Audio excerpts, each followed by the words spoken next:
Hi everyone.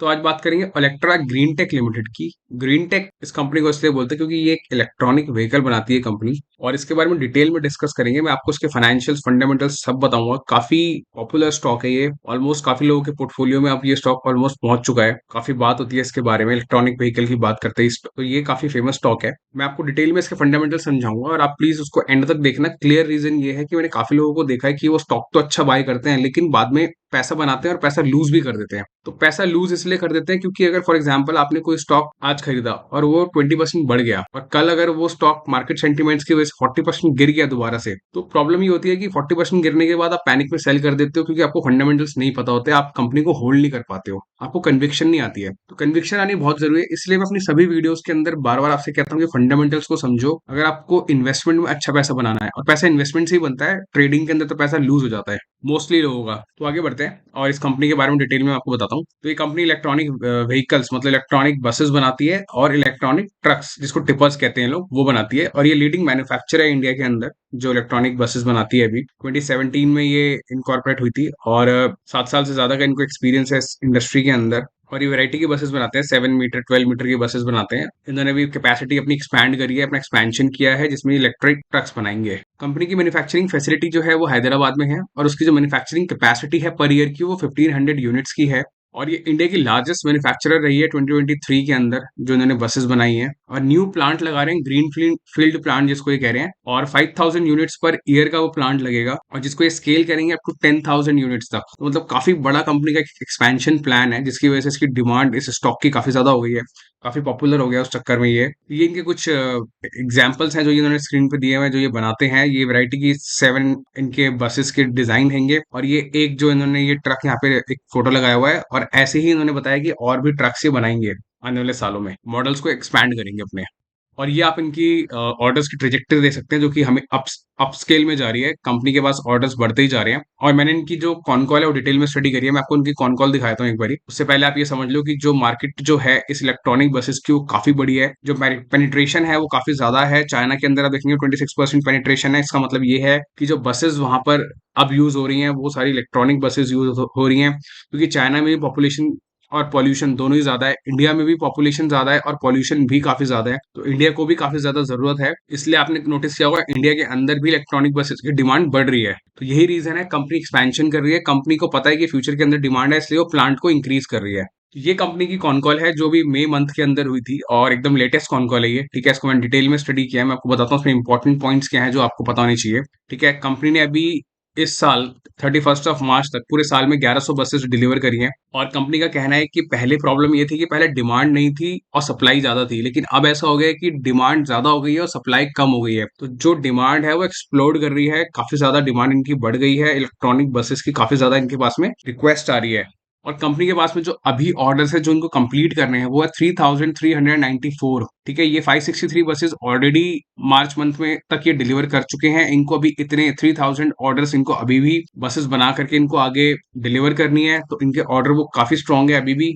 और ये पहली कंपनी है कंट्री के अंदर जो ई टिपर्स बनाएंगे। ई टिपर्स मतलब इलेक्ट्रॉनिक ट्रक्स, जिसकी फोटो मैंने आपको भी दिखाई थी। सबसे इंपॉर्टेंट चीज वो ये है, कंपनी का वॉल्यूम इंक्रीज कर रहा है। वॉल्यूम इंक्रीज करना क्लियर मीनिंग ये है, कंपनी जितने बसेस एंड ट्रक्स पहले बनाती थी उससे ज्यादा, उससे 24% ज्यादा ट्रक्स और बसेस इस साल बना रही है। तो किसी भी कंपनी के अंदर अगर आपको उसकी ग्रोथ देखनी है ना तो उसके वॉल्यूम को जरूर देखो। अगर वॉल्यूम बढ़ रहा है तो इसका मतलब कंपनी की ग्रोथ बढ़ रही है, क्योंकि बेसिकली होता ही है कि कंपनी, मैंने आपको पहले ही बताया, रेवेन्यू बढ़ाने के लिए कंपनी प्राइसेस इंक्रीज कर देगी तो रेवेन्यू बढ़ जाएगा। प्रॉफिट इंक्रीज करने के लिए कॉस्ट को कम कर देगी, ऑपरेटिंग कॉस्ट को कम कर देगी तो प्रॉफिट बढ़ जाएगा। बट वॉल्यूम तभी बढ़ता है जब डिमांड होती है, तो इसका मतलब डिमांड है इसलिए वॉल्यूम इंक्रीज हो रहा है। 24% से इनका वॉल्यूम इंक्रीज हुआ है।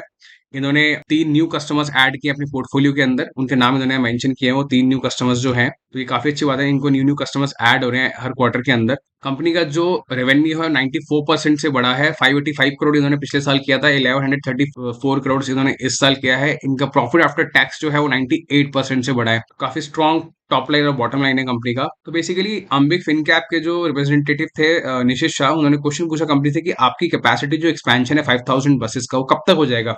तो कंपनी कहती है कि इनका डॉक्यूमेंटेशन जो है वो कंप्लीट है और ये बेस्ट अपॉर्चुनिटी वेट कर रहे हैं कि फंड्स को रेज करने के लिए, क्योंकि अभी हायर इंटरेस्ट रेट एनवायरनमेंट है और काफी ज्यादा इश्यूज चल रहे हैं बाजार में। तो जैसे ही इनको कोई अच्छा अपॉर्चुनिटी मिलेगा ये फंड्स को रेज करेंगे और ये अपनी जो न्यू प्लांट है वहां पे शिफ्ट कर जाएंगे Q4 of this financial year, मतलब अप्रोक्सीमेटली जनवरी फरवरी मार्च का जो नेक्स्ट ईयर आएगा तब ये पॉसिबली उस न्यू प्लांट में शिफ्ट कर जाएंगे जिसकी कैपेसिटी 5000 बसेस होगी और उसको भी आगे एक्सपैंड करेंगे।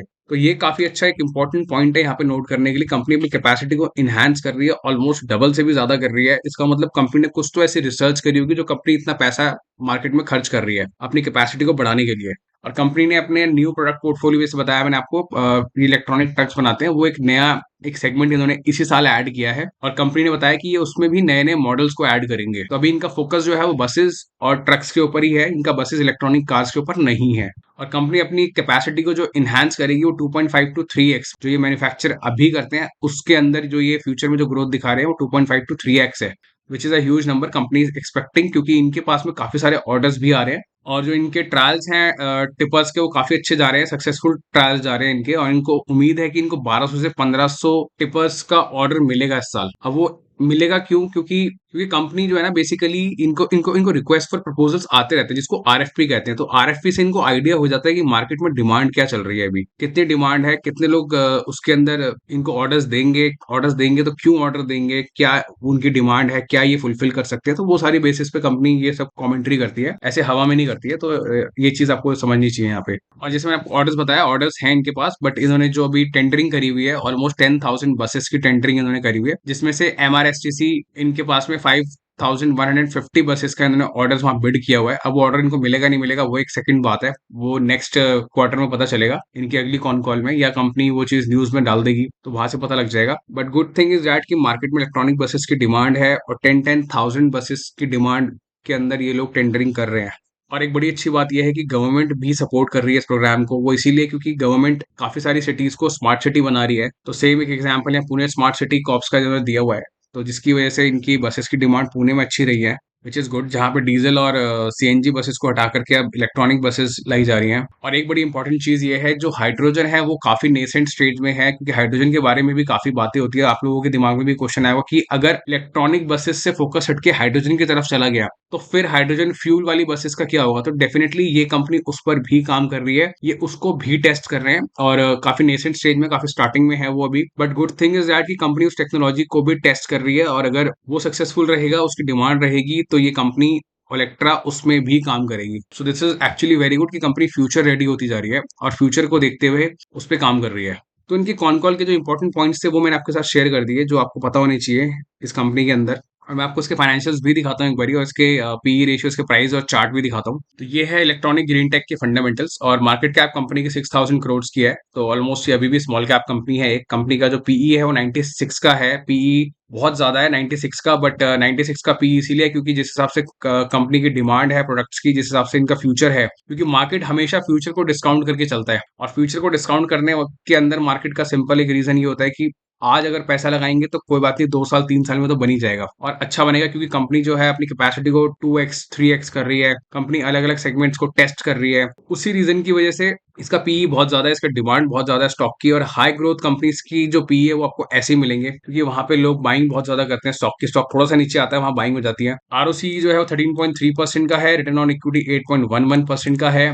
जो इनकी प्राइस टू बुक वैल्यू है वो 7.52% की है, मतलब price to book value, price से ज्यादा पे ये स्टॉक बिक रहा है, एक्सपेंसिव स्टॉक है नो डाउट। ROE 8.11% की है, डेट टू इक्विटी 0.6% की है, मतलब डेट कंपनी में बहुत कम है। तो आप अगर इनका प्रॉफिट एंड लॉस देखोगे तो इनका जो रेवेन्यू है वो एवरी ईयर इंक्रीज कर रहा है। इनके ऑपरेटिंग प्रॉफिट मार्जिन जो है वो 20% तक गए थे, बट अभी 13% पर है। कहीं ना कहीं फ्लक्चुएट होते रहते हैं इनके ऑपरेटिंग जो मार्जिन हैं, may be that is because of metal prices जो फ्लक्चुएट करते हैं उसकी वजह से भी है, और बाकी का जो रॉ मटेरियल है उसका भी इम्पैक्ट है कंपनी को। इनका जो नेट प्रॉफिट है पिछले 2 सालों के अंदर काफी हेल्दी ग्रोथ उसमें देखने को मिली है, 35 करोड़ इन्होंने 22 में किया था और 67 करोड़ इन्होंने 23 में किया है, जो कि काफी अच्छा एक हेल्दी ग्रोथ है 94% की। और आगे भी उम्मीद है कि इसी ट्रेजेक्ट्री के साथ ये कंपनी ग्रो करेगी। इनकी बैलेंस शीट काफी स्ट्रॉन्ग है, इनके रिजर्व हेल्दी है, 807 करोड़ की इनके रिजर्व है, बोरिंग 134 करोड़ की है, जिसके अंदर लॉन्ग टर्म बोरिंग्स नहीं है, सब शॉर्ट टर्म बोरिंग्स है। इनके ट्रेड पेबल्स वगैरह होंगे इसके अंदर 124 करोड़ में। और फिक्स एसेट्स 356 करोड़ के हैं, इनके एसेट्स इंक्रीज कर रहे हैं, तो बैलेंस शीट इनकी ठीक है।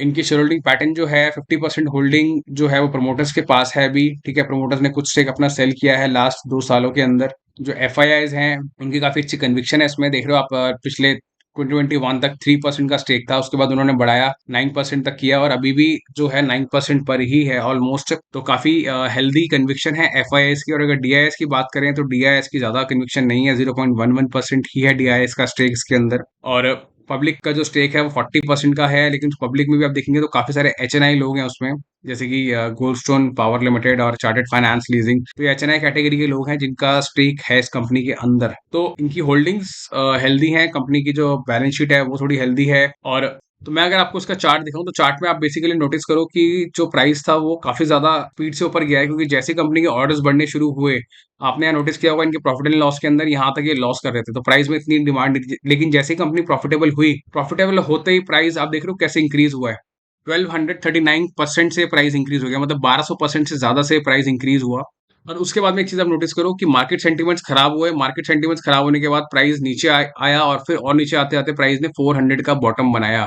मतलब काफी ज्यादा प्राइस ये करेक्ट हुआ, और काफी अच्छा करेक्शन आया था 400 लेवल्स का। जिसने यहाँ बाय किया होगा वो तो ऑलमोस्ट अब 50% से ज्यादा की ग्रोथ पे बैठा होगा। 800 प्राइस टच करेगा तो 100% ग्रोथ तो यहाँ हो ही जाएगी। तो नेट नेट प्राइस जो अभी ट्रेड कर रहा है वो 775 के लेवल पे ट्रेड कर रहा है। और जैसे मैं आपको इसका पीई रेशियो दिखाया था वो काफी ज्यादा है, ऑलमोस्ट 95 के आसपास है। बट वो ये कि अभी मार्केट में जिस हिसाब से स्मॉल कैप और मिड कैप स्टॉक्स में बाइंग चल रही है, उस हिसाब से ये प्राइस अभी और ज्यादा हुआ दिखता है मेरे को। प्राइस अप ट्रेंड में है, आरएसआई लेवल से बाहर हो गया है, बट उम्मीद है अभी शॉर्ट टर्म के अंदर थोड़ा सा करेक्ट होकर के 650 के लेवल्स पे आना चाहिए प्राइस। और किसी को अगर पोजीशन बनानी है, आपको अगर लगता है कि electronic vehicle is the future, electronic vehicle में डिमांड बढ़ेगी, बसेस की डिमांड बढ़ेगी, कंपनी फ्यूचर में अच्छा करेगी जिस हिसाब से इन्होंने अपनी कॉन कॉल ने बताया है, तो अगर आपको इसमें पोजीशन बनानी है, मेरी तरफ से कोई रिकमेंडेशन नहीं है, किसी भी तरह की रिकमेंडेशन नहीं है। आप बाय सेल करने से पहले अपना एनालिसिस एक बार करना, अपने फाइनेंशियल एडवाइजर से जरूर इसमें सलाह लेना, उसके बाद ही कोई डिसीजन लेना। बट अगर आप बनाते हो, मुझे चार्ट देख करके ये लगता है कि आपको 650 के लेवल तक वेट करना चाहिए। अगर प्राइस कूल डाउन होकर 650 पे आता है उसके बाद आप इसमें पोजीशन लो। और पोजीशन लेना तो एटलीस्ट 3 साल 5 साल के लेना। क्यों 3 साल? इसलिए क्योंकि नेक्स्ट ईयर तो कंपनी अपना न्यू ग्रीनफील्ड प्रोजेक्ट स्टार्ट करेगी। वो प्रोजेक्ट स्टार्ट होगा, उसके बाद में उस प्रोडक्शन लाइन चालू होगी, इनके न्यू ऑर्डर्स आएंगे, ये न्यू मॉडल्स निकालेंगे मार्केट में, और उसके बाद कहीं इनके जो प्रॉफिट एंड लॉस है वो थोड़ा और स्ट्रांग होना शुरू होगा। तो अगर आपको पैसा बनाना है इस कंपनी के अंदर तो आपको थोड़ा सा वेट करना पड़ेगा, 3 साल 5 साल। नो डाउट कंपनी का फ्यूचर मुझे भी काफी स्ट्रांग लगता है, काफी, इसलिए मैंने कंपनी चूज करी है। कोई भी कंपनी में लेता हूं तो मुझे इसका फ्यूचर देखना पड़ता है आप लोगों के साथ शेयर करने से पहले, क्योंकि हो सकता है कंपनी स्ट्रांग ना हो, आप लोगों तक पहुंच जाए, कुछ लोग बिना सोचे समझे बाय भी कर लेते हैं। वो सब चीजें भी काफी ध्यान रखनी पड़ती हैं कोई भी चीज आप लोगों के साथ शेयर करने से पहले।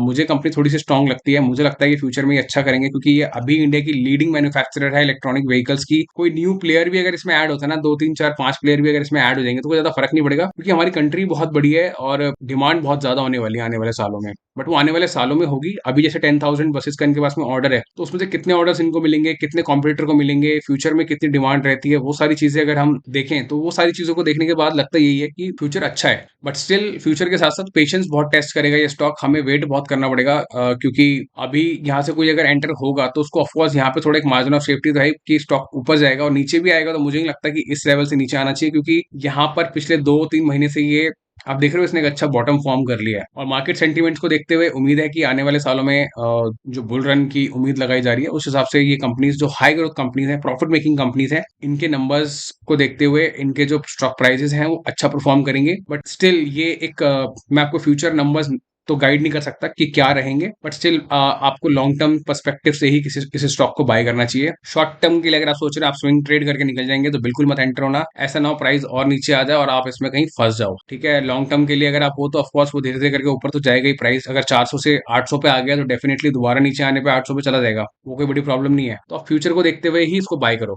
शॉर्ट टर्म में बिल्कुल बाय नहीं करना। तो नेट नेट यही है पूरा एनालिसिस इलेक्ट्रा ग्रीन टेक का। और इस कंपनी के बारे में आपके क्या व्यूज हैं इसके फ्यूचर को लेकर के, आपने इसके बारे में कोई और स्टडी करी हो तो आप कमेंट में जरूर बताना। और आपको अगर ये पूरा एनालिसिस अच्छा लगा हो, आपको इसमें वैल्यूएबल इन्फॉर्मेशन मिली हो, तो प्लीज आप वीडियो को लाइक जरूर करें। और चैनल पे अगर आप नए हैं तो चैनल को सब्सक्राइब करें। मैंने और भी काफी सारी कंपनीज की वीडियो पे चैनल पे बना के डाली हुई है, काफी अच्छा रिस्पॉन्स रहा आप लोगों का। और ये सब वो कंपनीज है हाई ग्रोथ कंपनीज हैं, और हाई ग्रोथ कंपनीज के साथ साथ ये कंपनीज इनका फ्यूचर काफी स्ट्रांग है अभी के हिसाब से। तो आप इन वीडियोस को कंसिडर कर सकते हैं। मैं इनका लिंक आपको आई बटन में दे दूंगा, आप वहां से पूरी प्लेलिस्ट चेक कर सकते हैं। तो इस वीडियो के लिए इतना ही, मिलते हैं अगले वीडियो में। Thank you so much.